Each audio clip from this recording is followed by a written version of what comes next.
Good day everyone, I am Cesar Jane D. Pakaulaw from Section AMJ01 Peter. So today, I am going to report about speech and language disorder.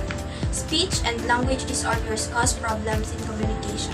In the United States, it is estimated that 5% of the school population has communication disorders. While in the Philippines, the incidence of children and youth with communication disorders may be higher. Speech and language disorders refer to problems in communication and related areas such as oral motor function. Emmerich and Hines 1986 cited in Hayward 2003 distinguish a communication difference from communication disorders. First is the transmission and or perception of message is faulty. The person is placed at an economic disadvantage. The person is placed at learning disadvantage. The person is placed at social disadvantage. There is a negative impact on the person's emotional growth, and the problem causes physical damage or endangers health of the person. The common speech and language disorders are characterized by difficulty in understanding language and limited ability in choosing appropriate words and combining into correct sentences. So let's proceed to speech disorder. The most popular definition of speech impairment or disorder is the one by Van Riper, 1984, cited in Hayward 2003, which states that speech is abnormal when it deviates so far from the speech of the other people that it calls attention to itself, interferes with communication, or causes the speaker or his listener to feel distress. In the same reference, Perkins in 1977 defines speech impairment as unintelligible, abuses the speech mechanism, or culturally or personally unsatisfactory. In determining whether or not speech disorder exists is the person's age, education, and cultural background are taken into consideration. The speech of a 3-year-old child is naturally unintelligible, but the speech pattern of a 30-year-old person would indicate the presence of a speech problem.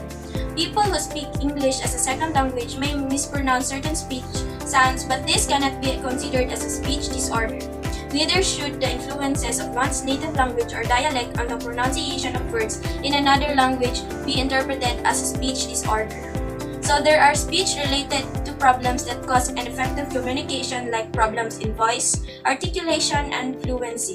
First, voice disorders are deviation in phonation such as in pitch or too high or too low, frequency too loud or too soft, and quality for pleasant or irritating to the ears. Voice disorders affect the ability to speak normally. Second, articulation are errors in the formation of speech sounds or having problems making sounds and forming. Haycock 1933, who compiled as a classic manual on teaching speech, describes how the speech organs go through a variety of shapes and patterns and how breath and voice are molded to form words in the correct formation of speech sounds. So there are 4 basic errors of articulation: the omission for C for sim, substitution for bip for lip, distortion, told for salt, and addition of extra sounds like brown for brown. Third is fluency disorders. Interrupt the natural, smooth flow of speech with inappropriate pauses, hesitations, or repetitions. An interruption in the flow of speaking in a flowing way. So, cluttering and stuttering are examples of fluency disorders. So, cluttering, speech is very fast with extra sounds and mispronounced sounds that make speech garbled and unintelligible. People who suffer from this may also have difficulty in reading and writing. Stuttering is marked by rapid-fire repetitions of consonant or vowel sounds, especially at the beginning, or words and complete verbal blocks. It involves frequent and significant problem with normal fluency and flow of speech. So the cause of stuttering is unknown. So now let's proceed to language disorder. The American Speech-Language Association, or ASLA, defines language disorders as the abnormal acquisition, comprehension, or expression of spoken or written language. The disorder may involve one, some, or all of the phonologic, morphologic, semantic, syntactic, or programmatic components of the linguistic system.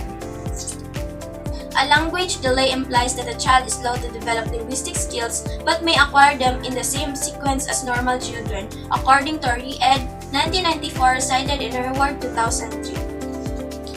So the following factors can contribute to language disorder in children according to Chaney and Frodoma 1982 cited in Hayward 2003. First, cognitive limitations or mental retardation, environmental deprivation, hearing impairments, emotional deprivation or behavioral disorders, and structural abnormalities of the speech mechanism. Adults reward children for efficient communication skills as shown in the ability to recite, orate, sing, or recall information. Problems connected with the form, content, and use of language may occur.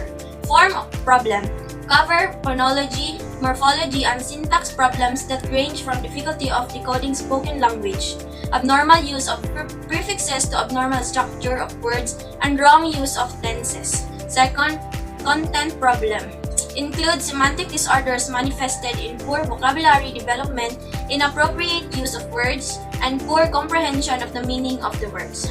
Third, use or programmatic problems cover the inability to comprehend or use language in context or conversation in various situations. So there are examples of language disorder.